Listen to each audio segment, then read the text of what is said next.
everybody, it's Monday. Hopefully you guys had a good weekend. So, I know that I said that we were going to review Eli Roth's Thanksgiving, since Thanksgiving is this Thursday. However, Tom decided that he would rather actually watch Alien Romulus and review that. So what we did... She still saw Thanksgiving. Yeah, too. So I watched Thanksgiving after last night, Yeah. so I'm going to put a review of it up on my Flickers of Fear thing. Probably tomorrow if I have time.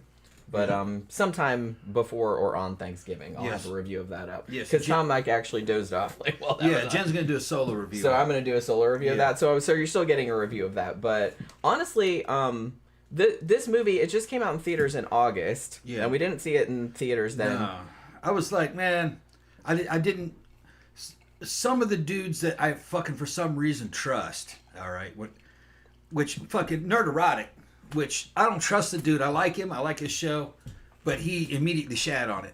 And then like some of the other guys immediately shatted on it. And I said, well, shit, it must not be any damn good. Well, I didn't look into the details.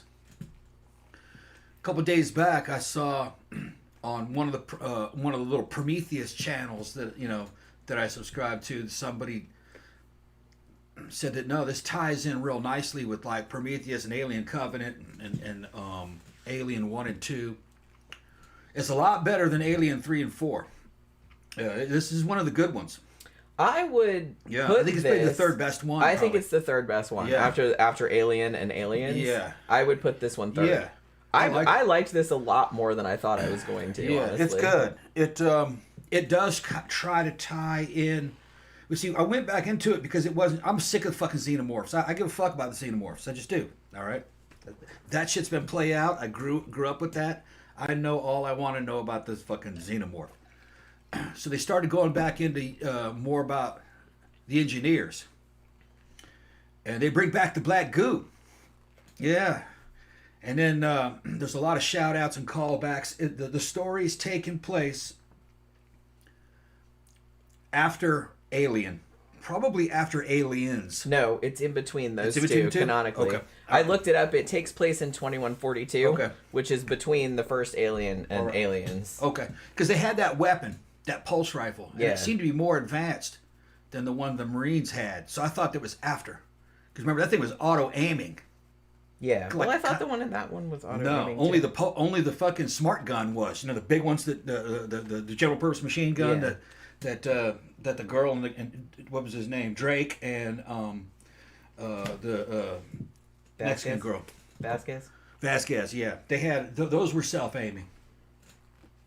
And you could see through a monocle what the gun was seeing, and it would track. It was kind of like on a Steadicam thing, but it would track, and you just controlled the trigger, You just held the trigger down, and it moved through all the targets.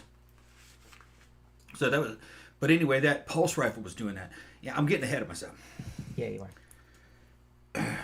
are. It's taking place on a mining planet with some young people that are trying to get the fuck off this planet because it's a Wayland kind of controlled mine. And they're doing it kind of like in the 1900s, early 1900s, late 1800s of the United States where they had fucking company towns. And if you were in one of those company towns, the chances of you getting out of there are about zero. Because they were going to get you into debt to the company store, and you couldn't go anywhere. Yeah, it's like indentured servitude. Indentured servitude is what it is. So that's what they were doing to them. They couldn't get out. And starts up with this girl. She's probably about 22, 23. And she's taking care of this black kid who seems to be kind of mentally disabled. He's about her age. And then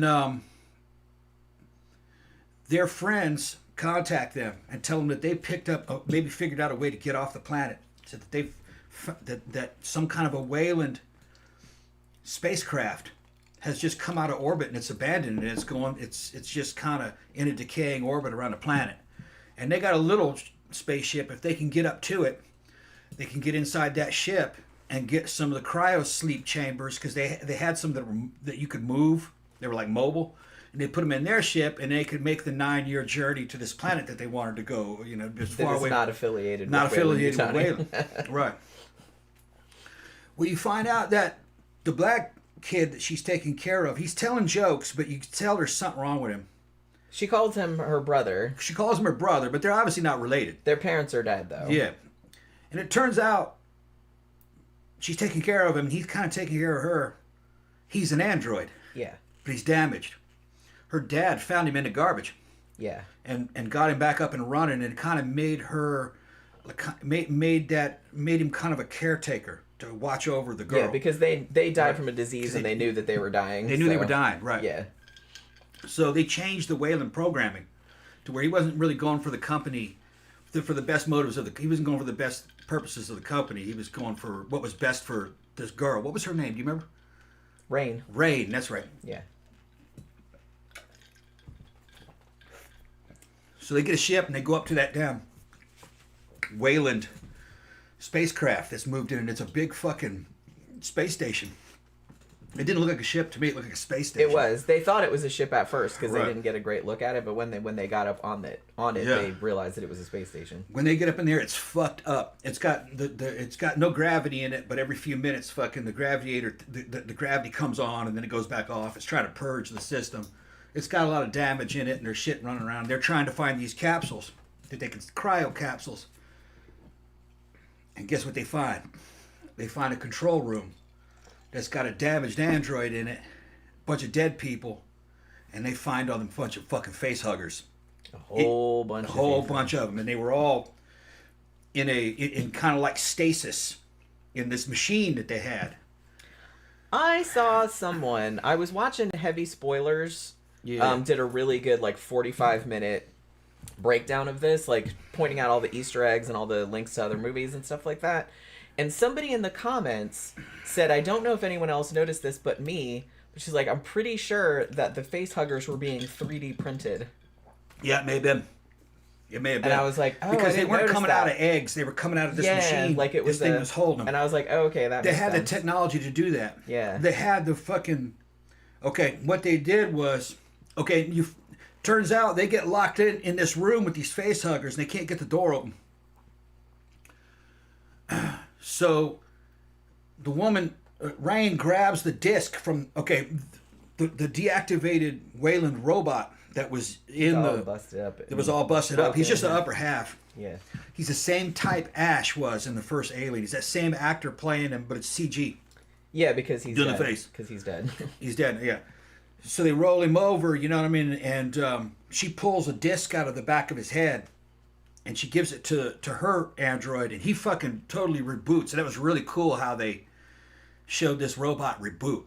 He rose his head up like that, and his eyes went white, and then there was things being printed across him. Yeah, it was like his serial number. His serial number and shit going and across. And the Weyland-Yutani logo. Yeah, and he was like that for a long time. There's fucking face huggers running around, and they're trying to fucking get out of this damn locked room. And he finally comes to and runs up and sticks his finger in a little hole, and it opens the door. But it lets a lot of face huggers out, too. And then it starts like horror survival.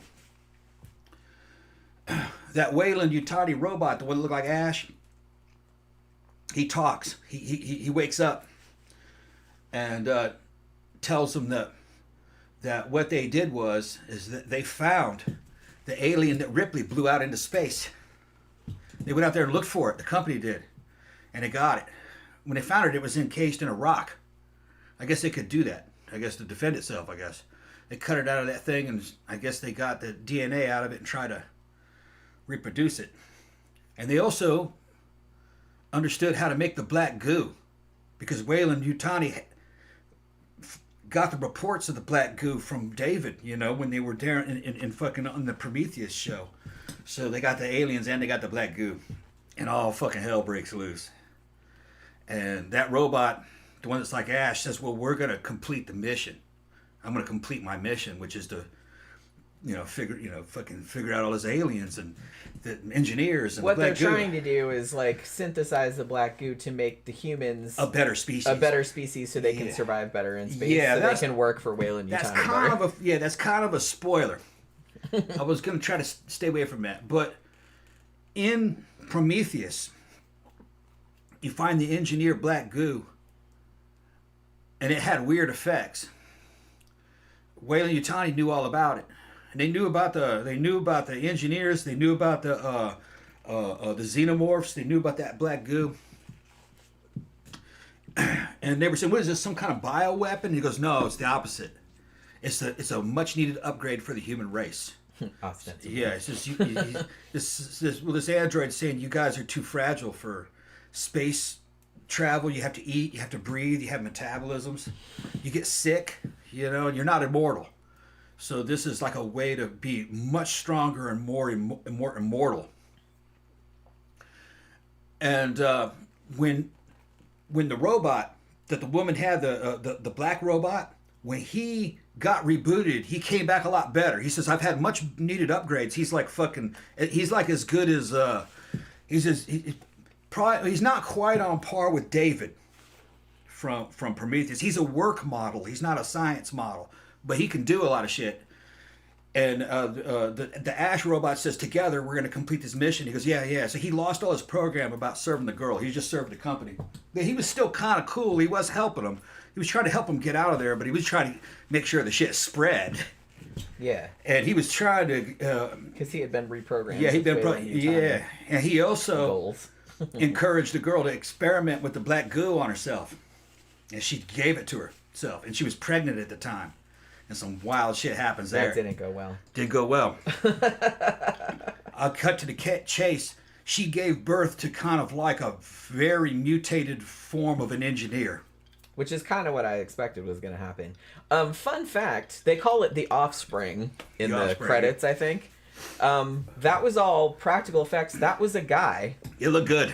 He's a basketball player. I can't remember what his name is, but he's 7'7". Okay, yeah. The only thing that was CGI was the tail. Yeah. They said, but they tried to do some of it CGI, but and obviously the stuff they did with Ian Holm is CGI because he's since passed away. But they tried to keep to practical effects mostly, which I appreciated. Now a lot of people were kind of upset by the addition of Ian Holm in this movie. He's not playing Ash, he's playing Rook, which is another android that looks like another one of that model. Yeah, it's the same model. It's the same model. He calls himself Rook. And what they did was it's not completely CGI, they made a puppet that looked like him. And the face is CGI. And then they fixed it with CGI. Well, the face looked like, I saw the puppet. I thought it looked okay. I thought it looked pretty good. It's still a little uncanny valley, but it still looked pretty good. And it was good enough for the movie. And they had a guy that could kind of do his voice.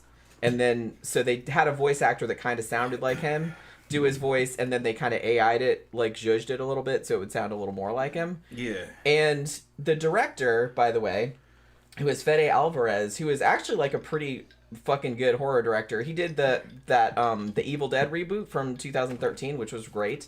And he also did Don't Breathe from 2016, which was also great. So, so he was a good guy to do this, because this is very much more like a horror movie, like the first one. Yeah. But he said that it was Ridley Scott's idea to put Ian Holm's image back in the movie. And so they went to Ian Holm's widow. Oh, he would have approved? And she said the same thing. She said, he loved that character and he loved Alien. Yeah. And they even asked him to do voiceovers for like some of the later Alien games, but he was too sick to do it. Yeah. So she's like, he would love that. Mm-hmm. So I know some people were upset and thought it was like a little bit ghoulish or whatever. No, let him But they got permission from the widow, and she said that he would have been into it. So I'm willing to believe her. Now, some people I heard in the comments somebody say that it probably been better if Ridley Scott directed it. I'm gonna say no. Directors have half-lives.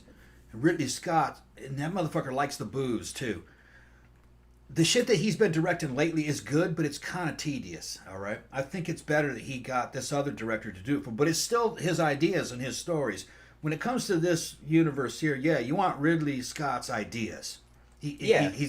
But, directing, he's kind of above that now, He's a senior director. He can do other shit, almost like a producer or a writer more, which is better. And he says there's one more movie that he wants to do, and it's going to be about David, that robot that took off with the damn xenomorphs after Covenant. It says that story's not finished yet. The movie very definitely, it's made very well. There's a lot of little details. I own it, so I'm gonna watch it again and see a lot of little details in the sets and the props. You can very much tell that it's the same universe as Blade Runner. Yeah. Ridley Scott's future is always the same future.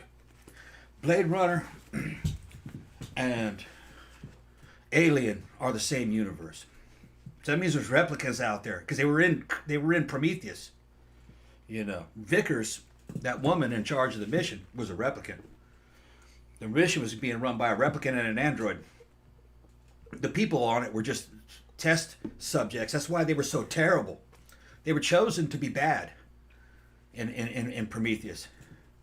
You had a geologist that didn't care anything about aliens, a biologist that was dumb as hell. He couldn't tell male from female. A big water dick snake comes out and he calls it a girl. Yeah, and then it went down his mouth. It got him pregnant. So, and then all their little technical people were all like the opposite of what they should have been, because they were just there to test on them. But back to this movie, I think one of the things that really shone about this movie, what shined, was the actor playing the robot, the black guy. What was the name of that robot again? Andy. Andy, that's right. He does a great job. He's a British actor, I think. Yeah. And he's a fairly newcomer. Yeah. Okay. He's been in a British film, and I think he was on a series that was on HBO that some people have recommended. His name's David Johnson.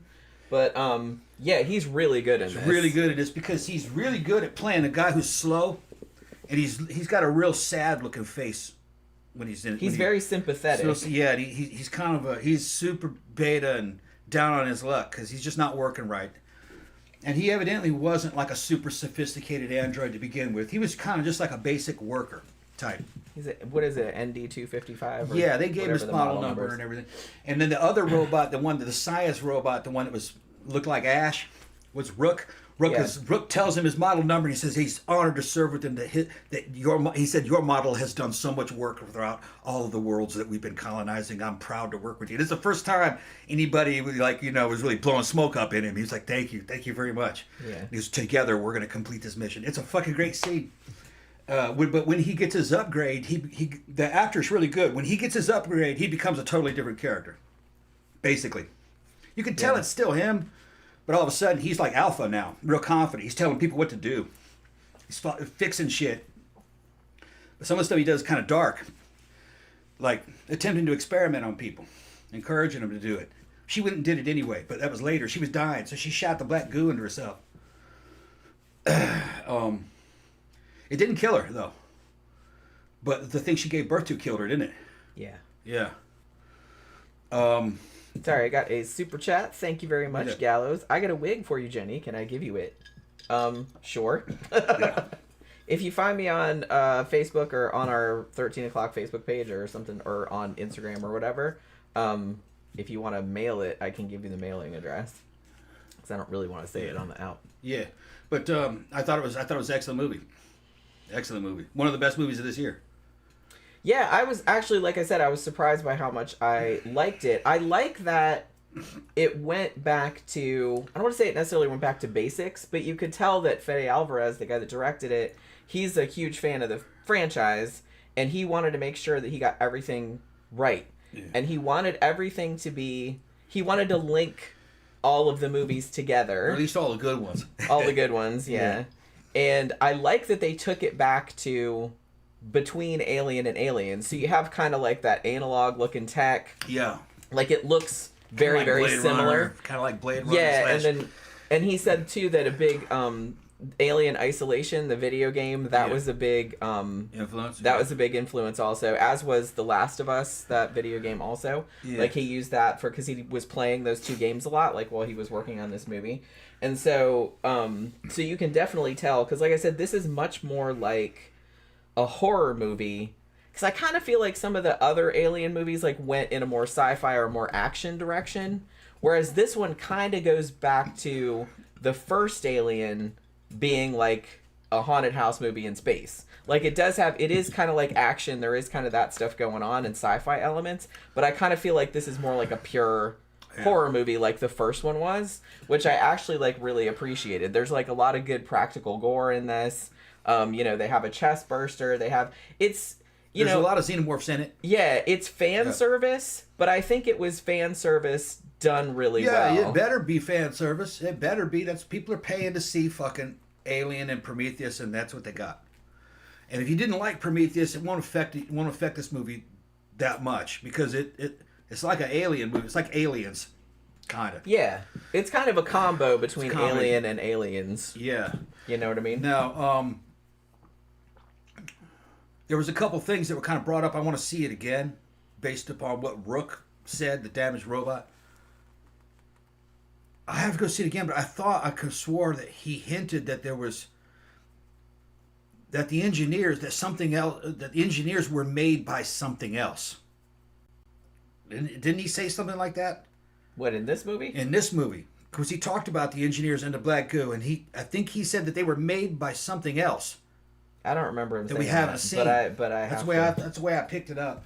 And then they showed that basically kind of like an engineer coming out of a woman. Well, the engineers couldn't reproduce. They didn't have gender. They were just kind of drones. They looked like just huge males, but they were sterile, which made me think they were made by something else, and that came out of women. I think that's what it hinted at. I think that's how they were made. Disposable women. Yeah, because the offspring in this one looks like a lot like an engineer, but it also looks like a xenomorph. A little bit too. Like it has a kind of a xenomorphy tail, and it has kind of the plating, like the armor plating, like the rib kind of situation happening. It looked like some of the stuff you saw on the ceiling of the engineer temple, where they were making the black goo in Prometheus. Some of the stuff on the ceiling. There's a picture there of the engineer reaching down, his hands touching on a kneeling creature, and it kind of looked like that when it came out of her. So I think that, I don't know if they were just inspired by those drawings or if it's the same. I think it might be an intelligible lore that they made, that the engineers were making all kinds of stuff. Yeah. Well, there's a whole, what is it even called? There's a whole Alien wiki, and it has like all the canon, because the director was saying that he was like poured through all of that like while he was working on it. That's how you make the fans happy. It really, and like I said, there's a couple things in it. I could, there was a lot of scenes in this are homages to the first Alien and Aliens, like the way they're set up and the way they're shot. I didn't really mind that because it wasn't super overt. I could have done without the one line, like at the end where Andy kills the xenomorph. Oh yeah, they get some shout outs. I could have done without that, but it didn't really bother me that much though. We saw the X-ray edition. So I don't know what the difference is, but that's what they. Yeah, we didn't see it in the theater. We just rented it because it's still like $20 to buy it now. Yeah, I bought it, like the digital one. Yeah, and I tried to get a disc, but they're not for sale, so I couldn't wait. I'm like, all right, I'm gonna fucking pay for it. Well, I'm glad you did, actually. I think it was worth it. Like I said, I was not expecting, because I love Alien. It's one of my favorite horror movies of all time. I love Aliens. Like, the other ones I'm just kind of meh about. Yeah. But this one was, like, way better than I was expecting. Yeah. Because I wasn't expecting much. I was like, this will probably be pretty good. I was like, wow, that was actually kind of great. Yeah. That was, like, really good. It's my third favorite one. Yeah, I think, that's it's a lot better than Covenant. Oh, big time. A lot better than Covenant. A lot better than Covenant. Yeah. And I kind of liked Covenant. Yeah, it's okay. Yeah. But like I said, that one was just okay. Like, this one was actually legitimately good, I thought. Prometheus was really a good one, but they cut a lot of the good shit out of it. So you could only see that in some of the deleted scenes. And then there's like there was some expanded stuff because a lot of the original script had leaked. And the original Prometheus was going to be fucking awesome. It was going to get into space Jesus and everything. But they cut that out. Because the story was going to say, the engineers decided to wipe everybody out 2,000 years ago when they killed Jesus. And it's because the dialogue of the engineers says, we built a guy for you to teach you how to be good, and you killed him. So and humans are like, wah, yeah, wah. Yeah. God damn it. Yeah, so they're saying that Jesus was a creation of the engineers.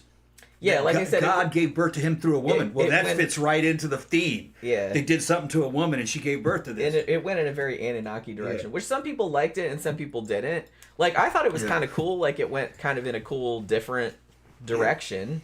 But I guess because a lot of people didn't like that, which is why when Covenant came out, it was kind of more like a traditional Alien movie. And now it kind of seems like they're going back to the roots of what made the Alien franchise good in the first place. Yeah. Because maybe they thought Prometheus was too out there. But this one still like I said, this one still has that connective thread. Yeah. With Prometheus.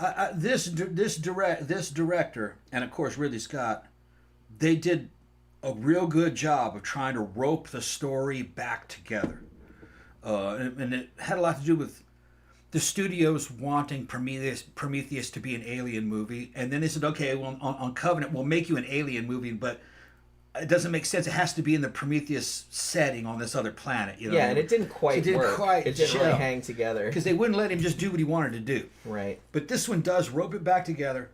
And you can tell that it's very much honoring the first two Alien movies. Yeah, big time. And it's honoring Prometheus and Covenant. It's trying to go, okay, yeah, those were good movies. Yeah, we're going to put that in there, too. They were good movies. They just weren't told really as well as we wanted to. But we're going to try to give you a story that kind of ties both of those together. And there's evidently going to be another one. And with David. Which, that'd be cool to see that actor, again, reprise that role. To find out what happened with him. Yeah, I always liked that character, actually. Yeah. Oh, Gallows gave us another super chat and said, "When Tom comes to Dollar General by Black Bear." Oh, so they must be someone who lives around here. Okay. Right. Oh, I know who you are. Yeah, I know this guy. I know who you are. Is that dude that works in the That's right. That's right. I forgot all about that. Yep. I told you about it. Yep. I'll give it to him, Jenny. Okay. Well, thank you very much. Thank you very right. much. I appreciate that. So I think. Yeah, I was wondering if you were going to come over because I remember you telling you about it the other day, and I was just like, what I would do is I bought it, and I'm glad that I did because I want to at least support the movie, so they'll make another one.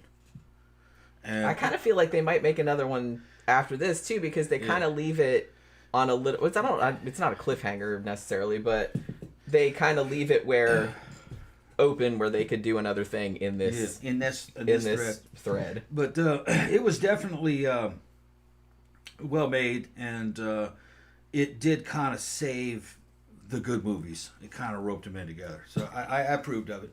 And I don't know what it made at the box office. About 351 mil. But that's probably not good enough, is it? I'm not sure. I don't know how much it costs to make. Okay. You can make these movies cheaper than you used to be able to, but they're still expensive. Yeah. Hopefully it can make money on fucking. And it seemed like it mostly, even though there were some a bunch of chuds online that just kind of reflexively shit on it. Yeah, they just shit on it without. Yeah. Most real critics actually gave it pretty positive reviews. Like I said, people fell on either side. Some people thought, well, it's too much fan service, or it's at the end there's some one-liners, there's some stuff of but that's minor. I didn't love that. That was the only thing that stuck out to me. That it's I kind of wish they had taken that out. Yeah. But other than that, I wasn't really bothered by. Because a lot of the homages are just kind of shot compositions and stuff like that weren't super, super overt. Yeah. Did you notice, too, that, and I saw this on Heavy Spoilers video, he said, the Alien Isolation game, which you have, do you not? Yeah. I thought you finished it, yeah.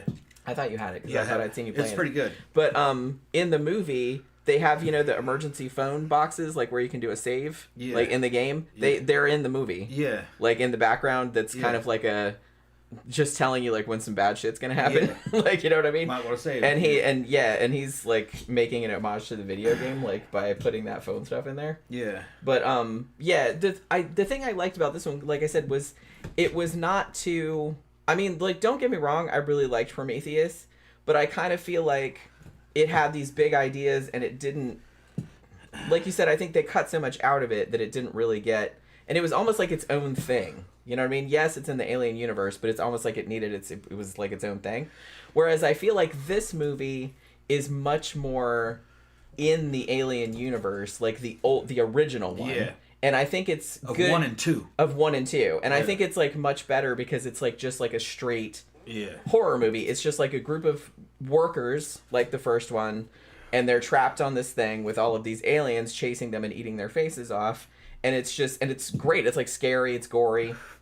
And then there's some symbolism in there too. If you notice where they had the space station, which is actually called the Renaissance, but the two halves are called Romulus and Remus, which were the twin brothers that founded Rome and suckled on a wolf and all that mythological stuff. But if you notice, all the characters in this are either real brother and sister or ersatz brother and sister. Okay. And that was kind of like like little family kind of Yeah. ties like that. So it tied in with the Romulus Remus thing. Yeah. But there's only one weakness with pretty much all these alien movies, and they desperately, and they're fucking wrong for doing so. They desperately try to recreate Ellen Ripley in every fucking one. It's always a female lead. She's brave. She's fucking wonderful. She does all this shit. She makes it through. But it's always kind of like a retelling of Ripley. it is, yeah. And it's not fucking. It doesn't have a very natural feel. This one should have had him instead of it was a girl taking care of the robot. Should have been a guy. You can have other girls in it doing cool shit, but it's obvious to me that they try to recreate Ellen Ripley over and over and over and over again, and they can't really. I mean, that is a singular. That was Sigourney character. Weaver with fucking a script that was fucking really good in the first and the second one. And what made that character so good is that it was kind of an accident. The character was written to be neuter. They didn't know if they were men or women. Yeah, They just had last names. Yeah. They just used last names because they were crewmen. And Ridley Scott said one of his friends was reading it, and he goes, "This is fucking great, man. I love this script." And he goes, "Is Ripley a woman?" And he's like, "Yeah. Sure, why not? Yeah, she's a woman." Yeah. Because it makes it's a lot better when it's a woman, and it's because, well, first of all, you had Sigourney Weaver, and she pulls it off. She's incredibly credible in it. The character doesn't do anything that a woman couldn't do. So she doesn't do anything realistic, like knocking out a 6'4" man or something with a single blow. You don't see that. So that was, but it was like one of the first characters in a movie that I remember that was like that when I was a kid. And it's not like kind of like the movie was not written to show a female hero. That's not why they wrote the movie. They wrote the movie to have a cool fucking horror movie in space. They just kind of jiggered it up and said, "Okay, yeah, this is going to be a woman. Ripley's a woman." And it was a lot better. And in Aliens 2, they got into the battle of the maternal instincts. Yeah. You know, Ripley trying to defend Newt, and the xenomorph trying to defend her offspring, which that was a fucking great angle too. That was really good. Yeah, because I feel like a lot of the Alien movie a lot of it is kind of about fucked up motherhood and birth. Yeah. You know what I mean? Reproduction. That's all the movie's all about, reproduction. Pretty much. Things being born out of you. Space rapists, basically. Space rapist. Yeah. Yeah. But it's also kind of like a wasp. A wasp kind of does that. It makes a hive and a little home. Yeah. It lays something in you, it eats you and comes out of you. Yeah, it's very like a wasp. Insect, yeah. So that's not coming out of nowhere. Like there are insects that do that. But you find out that Weyland knows all about, by the time they get on that space station, that robot and Weyland Corporation knew all about that xenomorph, how it worked, how it blended in with you. They called it the parasitoid. They don't call it a face hugger. They call it a parasitoid. That the parasitoid gets on you, and he puts something in there. He named what it was, but I don't remember what he said it was. It was like a Greek medical name. And like, what's that? And he goes, a seed. It lays seed in you, and it combines with your DNA, and it grows from out of you. It grows out of you. And they didn't know what they were talking about. Well, and what comes out of you? And he fucking looks up, and he basically points up in the corner, and they look, and there's a hole in the ceiling with a dead xenomorph coming through it, and he's being held there by wires. It looks like he fell down through some acid, through an acid splash. And that's the first time you see it. There's xenomorphs on the space station, probably a couple dozen of them, and maybe 100 fucking face huggers running around. There's lots of face huggers. Yeah. It was a tight flick. I was gonna say, I don't think even in any of the Alien movies, and please correct me if I'm wrong, I think face hugger is like an outside people thing. make that up. That's just people calling it that. They never. That's not canon. They don't call that. No, they don't call it in the movie. movie. No, because that would kind of ruin it. I kind of feel like if you just called it a face. What was cool is that, man, in Alien 2, they had some face huggers they recovered off people. They killed the people to get that thing off of. These kids, well, I won't call them kids. These young people, with the help of that robot, I think. Didn't he say something? Because he says, "No, don't do that." It was the black robot, right? Yeah, Andy. He says no, because they were going to shock it off. He goes, "No, don't do that. It'll just react by breaking her neck with its tail." And he goes, "You're going to have to try something else." and they blew some fucking liquid oxygen on it, or what was it? Liquid nitrogen. Yeah, Like it froze the shit out of it, and it jumped off of her, fucking pulled the thing out of her throat. And they go, okay, and she walked right back up. And that robot Rook, the one that was like Ash, they was like, yeah, don't be so sure that she's all right. He goes, 60-40, she's impregnated already. You know. Yeah, she was pregnant. It got her, so it can lay it in you in just less than a minute. Well, I think in the first Alien, when John Hurt got the face hugger, wasn't one of the suggestions that they made, can't we just freeze it off, or can't we just freeze him? No, he says, why don't you freeze him? Yeah, or something like that. They were talking about putting him in stasis. Yeah, so they were like making an homage to that, I guess. Like from freezing the alien. But that just would have preserved it. But spoiler alert, she was already... Yeah, so they showed how they figured out how to get a face hugger off. Just fucking throw some fucking liquid nitrogen on. They had some kind of a tool, because it was a science laboratory. They sprayed it on there almost kind of like a little flamethrower. And that thing screeched and jumped off of her. Quite a cool scene. A lot of cool shit I want to see again in it. Special effects were very good. Yeah, someone was asking earlier, I think it was High Desert, like asking earlier, why are the people in alien movies like so dumb? It's honestly, the kids in this movie, I mean, I say kids, they're probably like in their 20s or whatever. Yeah, they're not dumb in this. They're kids to me. Yeah, they didn't really make any super stupid decisions. Most of the, I mean, they were real young. They were doing something that they weren't supposed to be doing. They were, trying to escape from this planet where they were still like under indentured servitude. So they were trying to get the fuck out of Dodge. And they knew what they were competent, but they didn't know exactly what they were doing. And I thought most of the shit they came up with, like, to get around some of the problems was actually, like, pretty smart. Yeah. Sometimes it didn't work out the way they wanted it to, but I mean, that wasn't really their fault, you know what I mean? Like, sometimes it had unintended consequences, is what I'm saying. Alien 3 and 4, they had some dumb shit in that one. I kind of disregard those. There really isn't anything dumb the way that people do it in the first and the second one, or in this one. Now, the crew did some stupid shit in Prometheus, but they were selected because they were stupid. But they weren't there to discover that shit. They were there to be test subjects.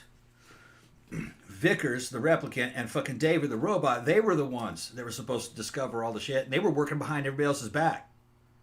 They didn't tell you that David could read that writing. He knew what all that shit said, and there was all kinds of stuff, and he was sending that back to Weyland. Weyland was in stasis.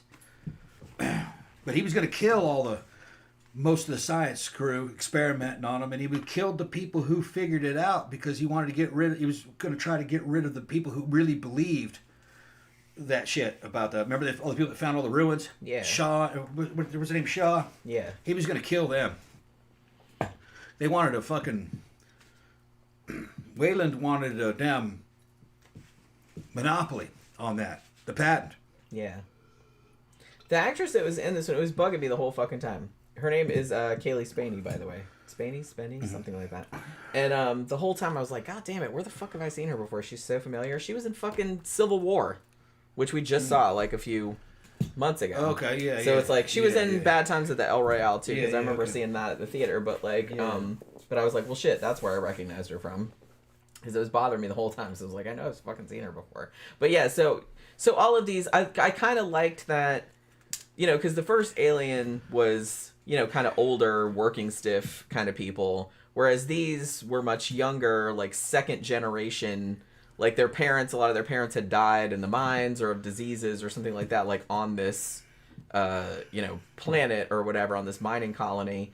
And they were just kind of looking forward to this whole entire lives of indentured servitude, like to Weyland-Yutani. And they were just like, we got to get the fuck out of here. So I kind of liked that. So they had like some kind of idealism about it, but had seen some shit because like all their parents were dead and shit like that. So I kind of like that. It's kind of like a similar story, but they were coming at it from a slightly different angle. Yeah. Now, CB says he remembered when Ash rolled up that magazine and tried to shove it down Ripley's throat and kill her when he was malfunctioning. See, that's the thing. He wasn't malfunctioning. He was doing what he was told to do.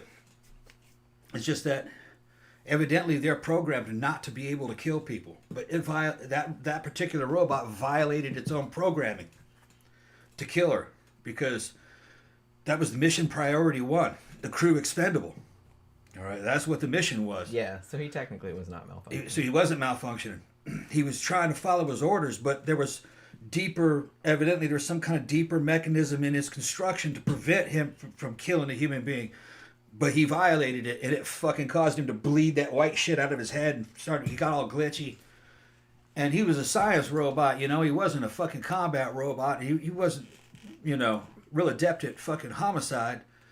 And the only thing he could come up with is to roll up a pornographic magazine. He was going to stuff that down into her throat and suffocate her. Which again was very sexual. Kind of sexual way of killing someone. Yeah.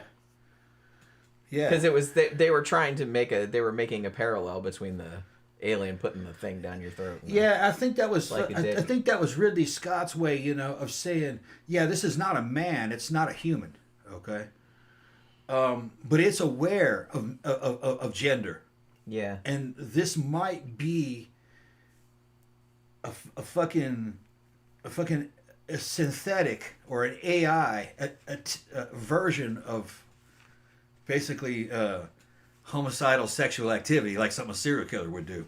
Yeah, that's kind of how it is. Right. He somehow sexualized it, which would have been an alien concept to a fucking robot. They don't have those drives. But when you're glitching out like that because you're trying to get something done that's every ounce of you is not able to do it, but you did it anyway. He did something that was kind of like superhuman from an android's point of view. Phantom said they made a smart decision by not opening the door for the pregnant chick. Yeah, that's kind of the thing, and I thought that was an interesting scene because they were trying to show that at this point Andy had been reprogrammed, so he was no longer, you know, his protocol was no longer taking care of Rain, but now his protocol was serve the company, serving Weyland-Yutani. Yeah. And so the woman, her name is Kay, and she was in there, she was pregnant, and one of the xenomorphs was in there with her and was going to get her. And she couldn't open the door, and they obviously her friends were trying to open the door, and the android wouldn't do it because he's like, look, if I let her out, then it's gonna let the xenomorph out, and we're all gonna die. And so but of course the humans were like freaking out about it. So I thought that was like a good scene because they're showing, I mean, from a purely rational standpoint, yeah, probably not a good idea to open that door. But then you could see the humans side too. That's like, hey, that's. The dude, I think the one dude that was still alive, like that was his sister, I think. And then he found out she was pregnant, he didn't know before, and all this other kind of stuff. So obviously he's flipping out, as you would in real life. But, you know, that's because the android no longer had any emotions or any, like, feelings toward any of the people. Like, he's like, yeah, well, just from a practical standpoint, like, we need to, like, not open He still saved a bunch of them, though. He saved them a couple times. He did, wouldn't let them do something. He was a Weyland-Yutani android. He had to serve the company. But he still had a lot of that other stuff in him. About you can't just kill people. And you can't, and you have to... And the thing is that robot Rook, the one that would look like Ash, tells him, they says, look... Humans don't know how to behave when they're under stress. You have to save them. You have to get them out of here safe. Yeah. He tells him that. And he does, or tries. Even though the whole reason, but the thing is that the whole reason they wanted to get them out of there was not because he gave a shit about them. It was just because he wanted them to go back to the colony. Yeah. And finish the mission, like, with the stuff. You know with the stuff, right. He wanted them to spread it. But that also fell in with their programming, though. Because, remember, the mission was to upgrade humanity. They thought this stuff was to upgrading humanity, not killing it. Yeah. So, that's okay. That goes within all their directives. Serving the company and serving humans. Even if fucking experimenting on one of them is serving humans. That's how they're interpreting that, their behavior. Now, wait a minute. Now, CB is saying, that happened in the original. Ash wouldn't open the door when John Hurt got his face hugged. Now, see, I thought it was opposite. No. Ash wanted to let him in. Ripley didn't want to let him in because that was again. And so that's like I'd forgot about that. So that's like a reversal. Yeah. Whereas in that one, like the human was like, no, we can't let him in here because it's quarantine. Yeah. And Ash just walked up and opened the door. let him in. And he goes, and then open. She got pissed. Yeah. Because you find out later that was his mission. He was supposed to like. Yeah. She's like, don't you remember the fucking quarantine protocols? And he says, you do your job and I'll do mine. His mission was to get the fucking alien. They put him on there to get the alien. They knew where it was. But no, the crew did not know that. The crew didn't. But they said, who is this Ash dude? He was just put on the ship about a week before we left. Yeah. They didn't know. They didn't know he was a robot synthetic until later. They didn't know. They didn't know that wasn't just accidentally come across a distress beacon. They were sent out there on purpose. Yeah. To go get that thing. But yeah, so that was actually that's kind of a good. I'm glad you brought that up because that's actually a reversal in this movie, a reversal of that scene. Because no, that was actually Ripley that said, "Don't let him in here." Yeah, Ripley would have left him outside. Would have left him outside. Like she would have saved everybody. Yeah, she would have felt bad about it. Yeah. But she knew that was. She's like, "Look, we can't let him in here. We don't know what the fuck that is." Yeah. You know what I mean? Which correct. Yeah. So yeah, so I thought that was another good like homage that they kind of switched it in this one. Yeah. There's like I said, it's because Burley just said Romulus had some great effects and actors, but nothing new to bring to the table. Kind of seemed like a pastiche of Alien, Aliens, and Resurrection. No. I don't. Well, there was a lot of Prometheus and fucking a lot of Prometheus. I can see how it did homage those movies, but like I said, I think it took aspects of all of those of the good Alien movies and kind of synthesized it into sort of its own thing. Honestly, it wasn't doing anything super original or anything, but I think it was good just because they made a good fucking scary, tense movie out of it. Yeah. Like they didn't try to do anything too fancy. It would appeal to people who had never seen an Alien movie and people who already had seen it. They were trying to get both audiences. Yeah, you could watch this as a standalone. And it gets you interested to watch the other movies. Yeah. Like, you get a lot more out of it, obviously, if you know a lot about particularly the first two Alien films, because you would get, like, all the Easter eggs and stuff, and there's a lot. Yeah. There's a lot a lot of Easter eggs, references. A lot of stuff in it. Like, some shit I didn't even realize until, like, I watched a couple videos about it, and I'm like, oh, yeah, shit, I didn't even notice that, you know? Yeah. There's, like, so a lot of thought went into this. Yeah. Like, even shit that's just, like, in the background for, like, 2 seconds and stuff like that, there's, like, shit back there. Alien Resurrection I thought was better than Alien 3. But Alien Resurrection was kind of like a slapshot movie, if you ask me. It was kind of like something that just kind of threw together. I barely remember what happened in Resurrection. The tone was kind of cheesy. Some of the characters, you know, it didn't really have a tone of realism. More like a cartoon movie in some ways. Overacting and shit, you know, the enemy colonel and the space pirates and the guy that was in the damn wheelchair, the electronic wheelchair. Yeah, see, that's the thing. It was a weird mixture of tone. Yeah, I kind of feel like, as much as I love Aliens, like, I kind of feel like a lot of the Alien movies went more like in an action movie direction, more like Aliens, like the James Cameron one. Whereas I was kind of always more a fan of, like, the first Alien, which is more like a straight horror movie, just happened to take place in space. They tried to recover that Alien 1 kind of feel. Yeah, this very much has that vibe to it. I'm talking about in Alien 3. Oh. Alien 3 was trying to recapture that. There was only one xenomorph, and it was, you know, a bunch of people isolated trying to get. The thing is, though, is that to get that situation, they had to kill Newt and fucking Corporal Hicks. Yeah. And people hated that. Well, yeah, that was pretty shitty. They killed him fucking basically off screen. And those are like major characters. Yeah. Like beloved characters. That's right there was like a turd in the punch bowl. You know what I mean? That punch could be pretty good, but if there's a turd in it, you're not gonna like it. and that was the problem. It would have been better if you're gonna have Alien 3. It would be probably better not for it to be about Ripley, some other people, and you on a prison. Well, if you can't get the same actors back, or they don't want to do it, then you might as well just do another fucking story. And they probably were like, well, if Sigourney isn't in it, nobody will see it. That's not right. That's not true.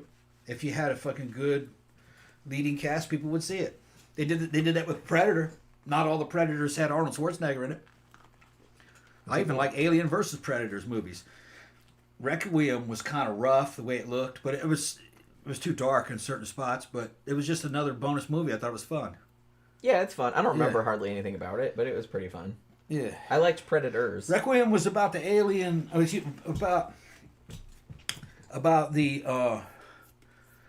the Predator game warning coming to Earth to stop the fucking xenomorph outbreak because the fucking a xenomorph got on a Predator and turned it into a Predalien, and it was going out. hate when that putting happens. eggs into people, into chicks, and they were giving birth to all these xenomorphs. And one of the xenomorphs was a half predator. It's quite cool. And that was a low budget movie, and you got to see some ideas and some action. Yeah, it had some problems here and there, but for a low budget movie, that was a cool flick. You know, I'm glad you brought up Predator because do you know Alien Romulus was initially supposed to go straight to Hulu, just like the Predator movie Prey. Okay. But because Prey was so successful, yeah, Disney, who had bought Fox, who owns this movie, were like, maybe we should do a theater release. Oh, so this wasn't going to have a theatrical. It wasn't going to have a theatrical release. Okay. Initially. Yeah. But because Prey was so like well regarded, and that went straight to Hulu, they're like, maybe this one like has an audience, and so they actually did release this in the theaters, but they weren't going to initially, which I thought was kind of interesting.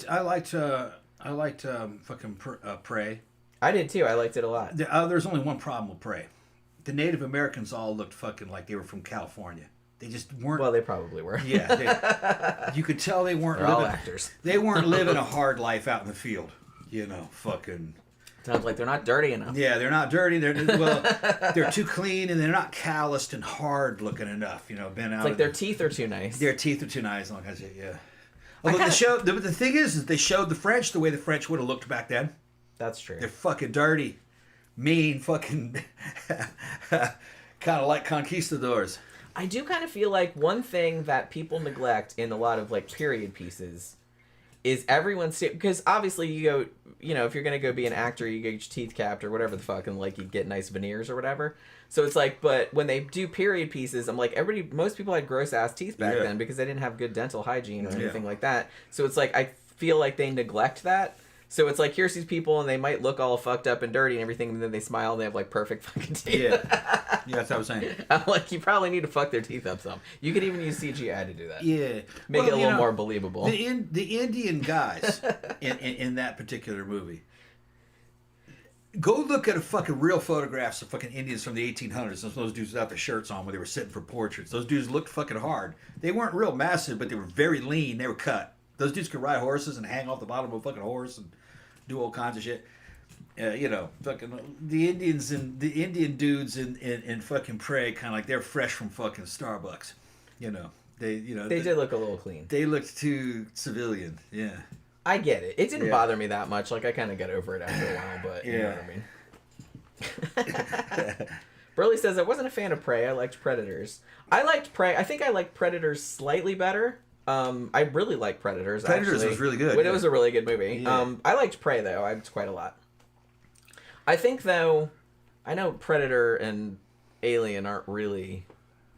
Well, they cross over. They kind of cross over. But the thing is that Ridley Scott did not intend that its future to be the same future as Predator. I don't think. No. But they kind of forced it into that. It's a little awkward. Yeah. It's just kind of like the whole Freddy versus Jason thing. It's like. Initially, those two didn't really exist in the same universe. Yeah. But, you kind of like force it in there. Yeah, but in Predator 2, they show the inside of the Predator's fucking ship. Danny Glover's in there trying to find a weapon and shit. And he's looking at all these skulls. And one of the skulls that they show you is a skull of a xenomorph. So that's how Yeah. They started to cross over. People were like, wait a minute, hold on. Wait a minute. Xenomorphs? Man, they hunt xenomorphs? And probably somebody just put that in there for a joke. And I think that's what it was. I think they just kind of put it in there. Wouldn't it be funny? I think it was just an Easter egg. Yeah, if we just put that in there. But some dudes in Hollywood are like, that's a good idea. Yeah, and that's a really good idea. Well, after like some geeks probably saw it and were like, oh, and then like some, yeah. So some screenwriters are like, oh my god, I'm totally gonna do that, and then they're like, oh yeah, okay, we'll give you several $1 million to do that. Why not? But yeah, so I mean, there's something to be said, and look, I don't mind lore for movies getting like super complicated and going in new directions and everything like that. But I think the thing that I liked about this movie is that it didn't really like faff about, as the British say. It kind of just. It took what everybody liked from the first two movies and kind of distilled it into like just a straight horror movie. It didn't try to, and brought in elements from Prometheus and all that, so it all tied together. But it didn't try to do anything too fancy or too complicated or anything like that. It remembered to be a good horror movie. Yeah. You know what I mean? I fully endorse it. It's worth buying. If you want to support the film, fucking see it. Yeah, I mean, like I said, I feel like it was a little divisive, but because some people thought it was a little too nostalgic or too much ripping off the first two or whatever. If but you I like didn't really 1 and feel 2, that. you like it. If you also like fucking Prometheus and Covenant, you'll like it too, because it kind of this story's tying it together. Yeah. To make but it like over. not in a way that feels like forced. No. I feel like it was a good. They just keep dropping new details, and you're like, yeah. Oh, by the way, we got the black goo. Yeah. They called it something else, and they never really name it. No, But I don't think he even said. As soon as you see it, they got it in a case, and the little vials in there. It's kind of like when David broke open the damn black goo canister and pulled out of that slime that rack of damn purple crystalline looking stuff. Or it was green. I think it was glowing green, and then he got black goo out of it. And I don't remember if they came out of the green part or the blue part, but Wayland is making things that look like that, but a human version. It's just like a white thermos with clear glass or plastic on the outside, white cap on the top and the bottom, and the little vials in there. Didn't it open up? They got a vial out, like a syringe. Yeah, something like that. Yeah. Gallo sent us another super chat. Thank you very much. Jenny Time, never mind about the wig, but I love the content. Okay. I guess he thought better of it. Yeah. Oh, Phantom said, how does the queen die in this film? They never show a queen. Yeah, I don't think there's a queen in this one. Well, I don't think there's a queen in this one because I believe, just like what Jen said, the face huggers were 3D printed. Yeah. They were made right out of fucking thin, because they had the blueprints. Yeah, they were just making them. Yeah, they had a real xenomorph, but they never made it clear if it was actually alive. Now, a lot of the xenomorphs get blown away by the gun thing. Yeah, the gun shoots up a lot of them in zero gravity. Yeah. And one gets crushed by the elevator thing at the end in the shaft with the. You're never quite sure how the hole in the hull. You're not everything. quite sure how many of them are on the space station. It doesn't matter. The space station is destroyed in the end. It flies into the ring running around a planet. It eventually hits it. Yeah. It just tears it up.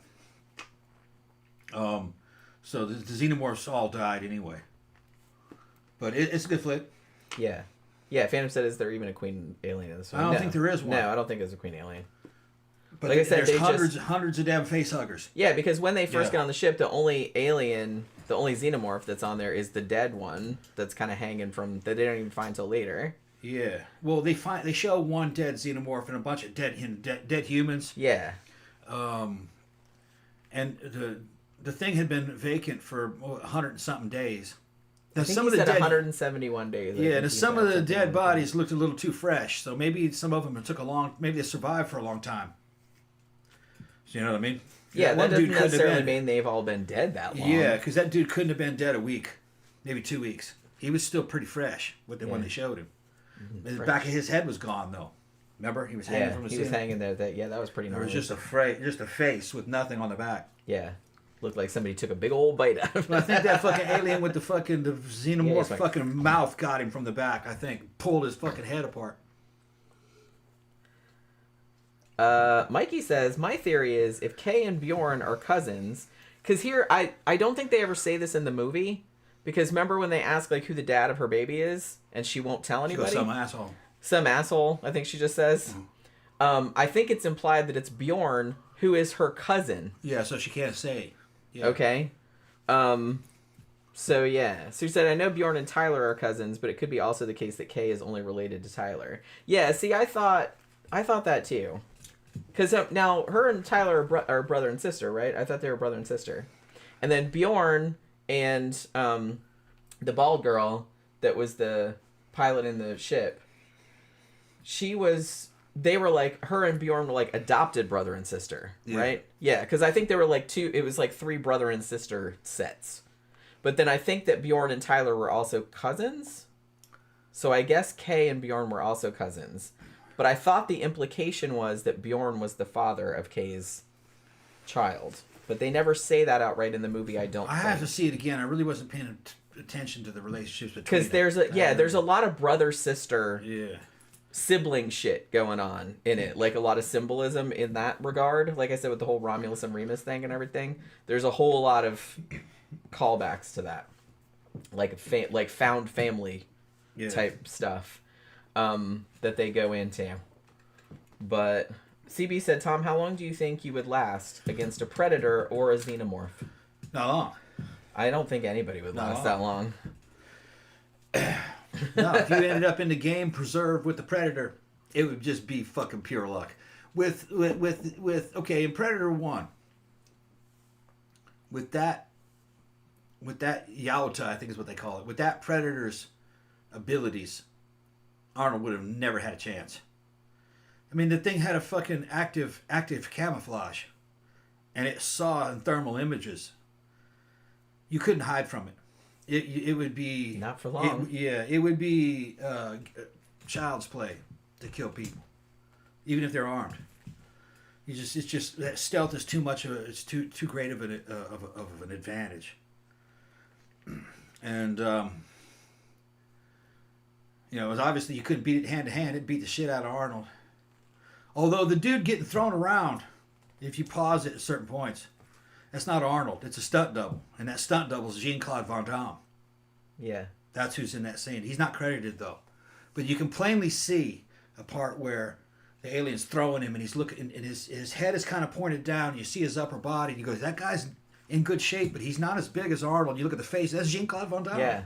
I mean, I'm pretty sure that I heard that. I thought it was just a rumor for a while, but I thought it had been confirmed that it's definitely him. That Jean-Claude Van Damme was the stunt double. Yeah. It's was Arnold's stunt double on Predator. They wanted because they wanted the Predator to look bigger. Yeah. Than a lot bigger.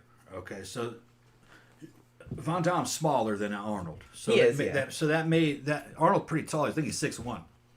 Van Damme's probably 5'10". He's just like average. Yeah, kind of like average. So it was better to have a small, muscular guy do that. It looked a lot better on film. I didn't catch it until somebody mentioned it, and then I paused it. They go, yeah, that's definitely Jean-Claude Van Damme. I didn't realize it was him. I didn't realize it wasn't Arnold being tossed around. Yeah, they did a good job of like the editing. Yeah, and stuff, I would have thought.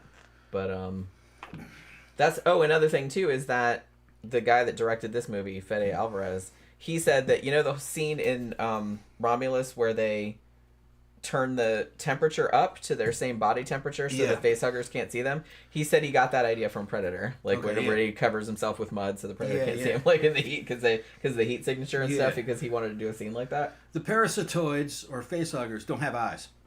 They sense you through infrared radiation and vibration and sound. No eyes though. According to the robot. Yeah. Rook. That's what Rook said. Yeah, they couldn't really see, but they saw the heat signature, right? Rip didn't say that. And sound. What the other robot did. It's just that he got that download. Yeah. And he knew pretty much everything about the xenomorph. Right. I saw something earlier. Hold on a second. Burley says, I'm glad I discovered this channel. Hosts and chat are really cool. Oh, thank you. Well, thank you very much. Yeah.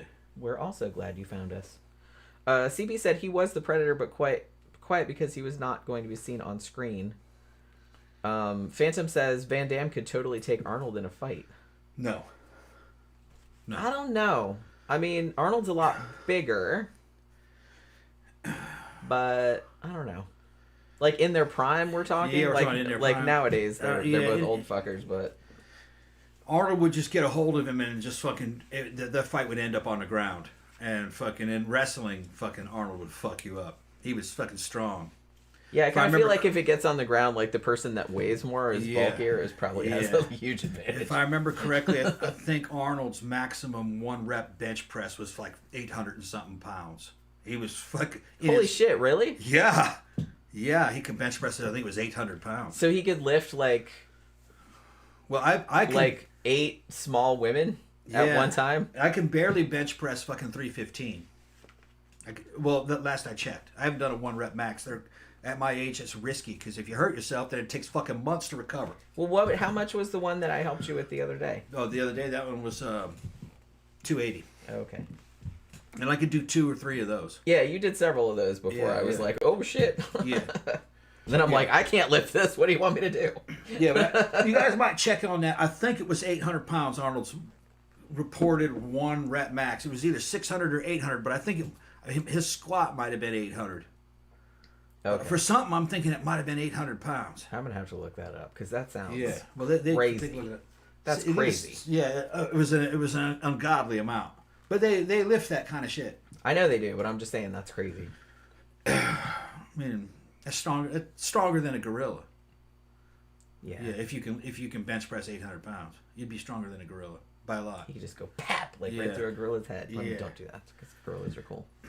Yeah, about Jean-Claude Van Damme, CB said, yeah, that's how Kevin Peter Hall got the part of the Predator. Yeah, isn't that right? Because the original Predator, remember they had Van Damme in a suit, I think. Was going to be Van Damme in a suit. Yeah. And it was like a really dorky looking. It looked terrible. Yeah. Suit. Like I think there's still footage of it floating around somewhere because I remember seeing it. Yeah, and the suit isn't colored; it's in orange because it had to be orange to do the. Weren't they going to do like green screen? Well, orange screen, I guess. But they were going to do something over it. They were going to. I think it had something to do with it. It was going to have camouflage, the camouflage effect. Yeah, something like. You know what I mean? There's something they were going to do with it. But it looked like really stupid. Yeah, it was like a man, and it had a skinny like buzzard fucking neck coming out of his chest with a little bitty head on it. Yeah, it looked really stupid. That's what it looked like.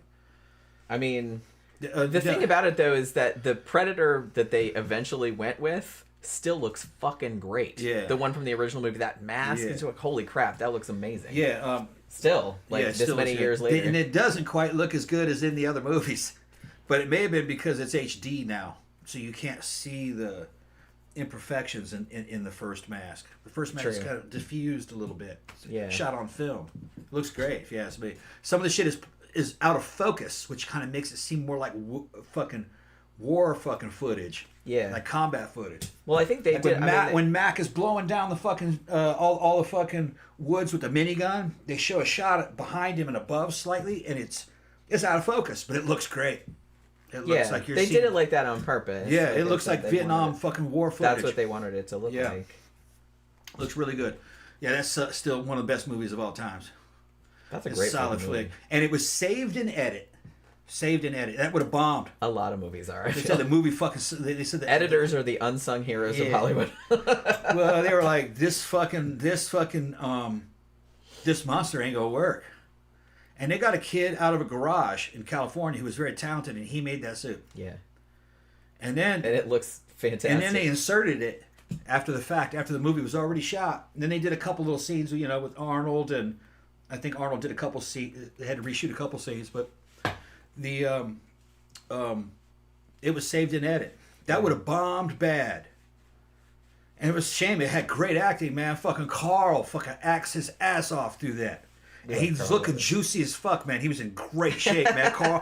Yeah, remember that? He had that he was wearing he was playing an ex-CIA guy, wearing Vietnam era LCE and OD green stuff, and an OD green fucking vest, look, and a fucking OD green, and it was like stuff you could buy. That was like shit that you could buy out of US Cav back in the day, which is a magazine we used to order from when we were in the Army. Now it's the internet.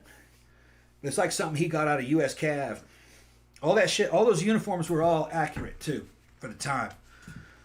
For any kind of special operations guy, I was in 101st and I was in a recon platoon, first in the 327th recon platoon, and I was up in Korea at Camp Greaves near the DMZ, near Liberty Bell and JSA. And we used to do shit like take old BDUs and cut the pockets off of them, the shirt pockets, the breast pockets. We cut those off. And then, not the back part, but just the front part. Cut that, and then we sew that onto the fucking sleeves. So you had map pockets on your arms. Nowadays, combat shirts, combat shirts today now have fucking shoulders, arm sleeves, because we would do it. We wanted them there. They didn't make them there. We couldn't wear those uniforms in garrison, though. You could only wear those in combat or in the field. You couldn't wear those just to say like a morning formation or a daily. It wasn't regulation. It wasn't uniform. But you could kind of wear whatever you wanted in the field, as long as it was sensible. We had a mixed match of all kinds of stuff. That was great. They're playing mercenaries, and they looked the part for that time, for late 80s. Late 80s, early 90s, they looked like that. They did their homework. Yeah. Well, they had military advisors there. Yeah. I mean, which they should on every movie where you're going to do that. So yeah, and that's true. You know what I mean? After those guys get out of Delta and SF and shit, they end up working for these security companies that are just like Dutchess.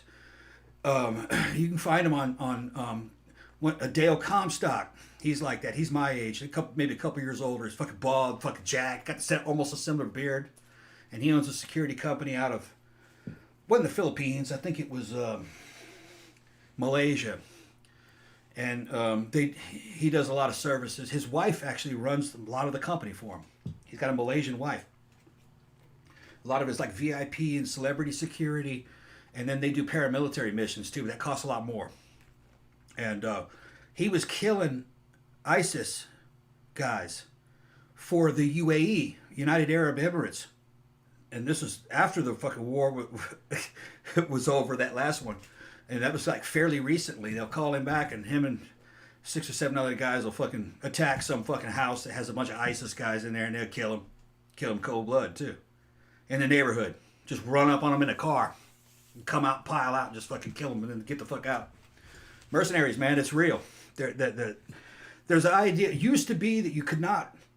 It was illegal under U.S. laws for mercenaries to accept missions that were purely combat. In other words, killing enemies. But it's evidently not illegal if you do that for other countries. I don't think you could do it for the United States, but they'll allow you to work for allied countries as long as that country is a friend of the United States. They can hire our mercenaries and they can go out and fight wars for them. But they keep it on a down low. Look up Dale Comstock on YouTube. He'll fucking tell you all about it. Dude's rock hard. Mikey says, I'm glad I found the channel too. Well, thank you very much. Yeah. Phantom says Arnold never fights on screen. He just uses guns, and Van Damme would hit Arnold with a bunch of leg kicks and knock him out. Maybe. I'd like to see that. Phantom says, what happens at the end of this film? Does the discount Ripley survive? Now, that's not fair to that little girl. But, well, here's the thing. I didn't realize this, but the scene at the end of this was actually pretty good. Like, where she kind of has the alien kind of sucked out the... Not out of airlock, but, you know, out of the fucking hole, the decompression or whatever. Yeah. And she has that chain that she's, like, hanging onto, and it kind of sucks her out into the thing. Yeah. They were going to do that in the original Alien, but they didn't have the budget, or they couldn't do it, like, the logistics of it. They couldn't do it. So they wanted to do it in this one, because it was supposed to be in the original movie. Like, her hanging out of the ship, like, on the fucking chain or whatever, like, while she was sucking the alien out. So they actually do that in this one. But her and Andy... survive, but Andy is fucked up. Yeah. Like, because she keeps saying, I'll fix you, you know what I mean? And she, like, and so they kind of head off to this planet that they were going to go to, and then that's where it ends. So, like, that's what I'm saying, that I feel like there's another one, they're probably going to make another one in this timeline of them maybe showing up at this planet and it being, like, way shittier than they imagined, because what fun would it be if was all the actor nice that really stands out is the British black kid that played Andy. And like I said, he does a great fucking job. Man. I feel like I looked him up on Wikipedia because I was curious. And yeah, he hasn't been in a ton of shit because he's kind of like a newcomer. But he's already gotten like a couple awards for like best newcomer, blah, blah, blah. Yeah, but he was like, he was on a British series or in a British movie. And then I think he's on a series that's on HBO, but I can't remember the name of it. Yeah. But it is apparently like really good, like has a lot of like critical praise and stuff. So yeah, so he's being recognized as kind of like a good like up and coming. Got a great face, man. His facial expressions that went before his upgrade is just basically kind of like a frown. Always look real fucking sad, and he tries to tell jokes to cheer himself up. I guess he's just one of those. He has one of those faces where you just immediately want to give him a hug. Yeah, he looks like something bad happened to him. You know. You know what I mean? And you're like, but then he. And if you notice, like, at the beginning, before he gets the upgrade, like, he talks, like an American, right? Like, he has an American accent. And then, like, when he gets the upgrade, he has a British accent. Yeah, he's British, Which, because in American movies, the British, as Eddie Izzard points out, the British person's always the villain. Yeah, the villain. So, which is kind of true, like, as far as that goes. At least sound better. It does, yeah. You sound depends on what it is, though. I mean, shit, man. On Fallout, the dude who plays the ghoul, man, he's from Mississippi, if I remember correctly, with a Southern accent. That's a real Southern accent. Or Alabama or something. Alabama, I don't remember where he's from. Yeah, he fucking does a great job. I love that guy. Actually. Yeah, he was in Predators. We saw that. He played the fucking convict, the serial killer convict. Yeah. Or no, he wasn't a serial killer. I guess he was a robber and a rapist. Yeah. On death row. Yeah, he did great. He did fucking so good, such a great job on fucking Fallout. I can't wait for next season. Yeah, when is that coming out? I don't know. Next Soon. year, probably. Yeah, maybe. CB says, it's kind of a weird thing to say. The predator's mouth is a woman once a month. And then Tammy says, I don't know what kind of women you're sleeping with. Yeah, that's a little scary. But I will say that between Predator and Alien and all that stuff, it's like, yeah, a lot of these monsters are very vaginal. Yeah. Well, they show... And well, I kind of feel like H.P. Lovecraft had that thing going on too, and it's just kind of like, so you can kind of tell, like, some of these dudes... well, look, it's kind of like a weird, deep-seated fear of women's anatomy or something. Well, that came out of H.R. Giger's drawings. Yeah, I know. That they used for the first film. I know. Everything was real sapphic or fucking phallic, you know. Everything was real sexualized. But they show you, they added a little bit to the xenomorph lore in 1 and 2 when the little fucking chest burster comes out and runs off. Next time you see it, it's full grown. So you go, man, that little thing grew just running around, and it grew just in a few hours. They show what it actually does. It climbs up a wall, and it turns into a chrysalis, and it hangs there for a few hours, getting bigger. And it starts to form what looks like a big old fucking cooch, big old fucking vag, hanging with tentacles and shit, hanging up on the fucking, up near the ceiling. And it comes out of there just like birth. Kind of like in Species, which H.R. Giger also did the design for, by the way, like which Species. we reviewed not too long ago. So it doesn't grow from a baby to an adult on its own. It goes into a chrysalis. Yeah, which makes total sense. You're right. Janet says, I love your hair, Jenny. Thank you very much. And Autumn says, how many wigs do you own? About 30.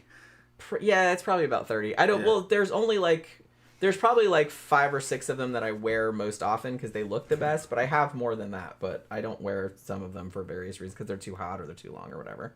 You know what I mean? Then Autumn said, that's why I love the movie Teeth. Ha ha ha. Which, if you've never seen that, that's a great movie. It's about vagina dentata. You know, a teeth, like vagina with teeth in it. But yeah, that's a great one. It's like, man, I should review that one of these days. I don't think I've seen it a couple of times, but I don't think I've ever reviewed it. I should review it. And Phantom also asked us to do a show about Bill Cosby one of these days. Oh man! So that might be fun to do. Yeah, that bitch will watch it too, probably. He's dead now, isn't he? Did he die? Wait, did he die? No. I think he's out of prison, I think, or is he back in? I think he's out of prison. No, he's still in prison, isn't he? I think he got out. He didn't get out? Why would they let him out? Oh no! You know who got out? Fucking They wouldn't let Bill Cosby out. Yeah, no. Who I was thinking of was guy who killed his wife. Black guy who killed his wife. OJ. Yeah. OJ. He went to jail for unrelated shit and then came back out. Yeah, that's what I'm thinking of. No, but he beat the murder rap, even though that dude did that. He totally did that. Yeah, he did that. I love the way he wrote that book, If I Did It. I'm like, bitch, you did do it. Yeah. Stop it. At that point, I was just like, can you be any more of a dick? It's just like, look, you got away with it. Just go away and shut up. But it's just like, he couldn't even do that. He had to taunt everybody. Yeah. Well, he got off because he got off because the cops were tried to frame him with a couple pieces of evidence that were fake. The cops suck too, but that doesn't mean he didn't do it. No, he did it. But they punished the cops by letting him go because the cops tried to fuck him over in a couple things, and that soured the jury, and the jury didn't want to put him away. They liked OJ. I'm not a big fan of cops. OJ was a national fucking hero at that time. Was. People fucking loved him. Yeah. Well, like I said, all-American football player. I'm not a big fan of cops either, and they do absolutely sometimes try to frame people. However, that doesn't necessarily mean that person isn't guilty. Yeah. It could be both things, and I think it was both things in that situation. All right, let's go ahead and shut it down, Jim. We've been Walton Goggins. That's that. Yeah, Walton Goggins. Name, yeah, Phantom said. Yeah, he's got a Southern accent. He's a great villain. Yeah. It just depends on what the character is. And like I said, if you haven't seen Fallout the series, please watch it. It's so good. Yeah, Walton Goggins is the best thing about it, but the whole thing is good. Yeah, he's real good in everything I've seen him in. I think he's from Alabama. Yeah, or somewhere like that. Alabama, Mississippi, Kentucky, somewhere like that. We looked it up, but because we were curious if he was just... I was like, boy, who taught him a Southern accent? His Southern accent's good. He's Southern. Yeah. Yeah. But I can't remember exactly what state he's from. But, all right. So we are going to wrap it up. Like I said, I know Alien Romulus was maybe kind of a divisive film, as most of the films in the Alien franchise are these days, it seems like. but I actually really, really liked it, and Tom actually really, really liked it. In fact, we bought it. Well, he bought it. Yeah. And off Amazon, $20. Yeah, it's worth it. If you like Alien, it's worth it. And we will probably watch it again. Probably pretty soon, because I think there was a lot of shit in there, like I said, in the background that I missed. Yeah. A lot of little Easter eggs. Yeah, it's something I already wanted to watch it again as soon as it was over, because there's some stuff in there that I wanted to see again. Yeah, and it's just like it's just really entertaining. It's like really, you know what I mean? It's kind of long. But it didn't seem long to me. Right. Like it was really fast. Because we're in our house watching it. Yeah, I guess so. Yeah, I wasn't sitting there at the theater going, man, I have to go to the bathroom, but I can't pause it. You know what I mean? All right. So we're going to wrap it up for this evening. Thank you, everybody, for dropping by. Thanks for your super chats. Hold on. Please, what? No, Phantom, it wouldn't have been cheaper on eBay because it's not on eBay. I got the digital copy for $20 off of Amazon. That's the only place you can get it.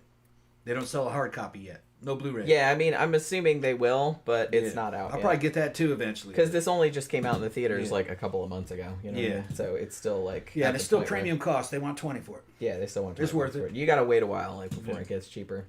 But yeah, so be sure to come by Wednesday night for our show, which I was going to do like Thanksgiving Eve, but I couldn't really think of any good topics. We've already covered all the good Thanksgiving topics. So we're going to do another true crime topic that people voted for, and that is going to be the Delphi murders, which is actually very apropos. I didn't even do this on purpose, but because the dude that probably did it just got convicted like the other day.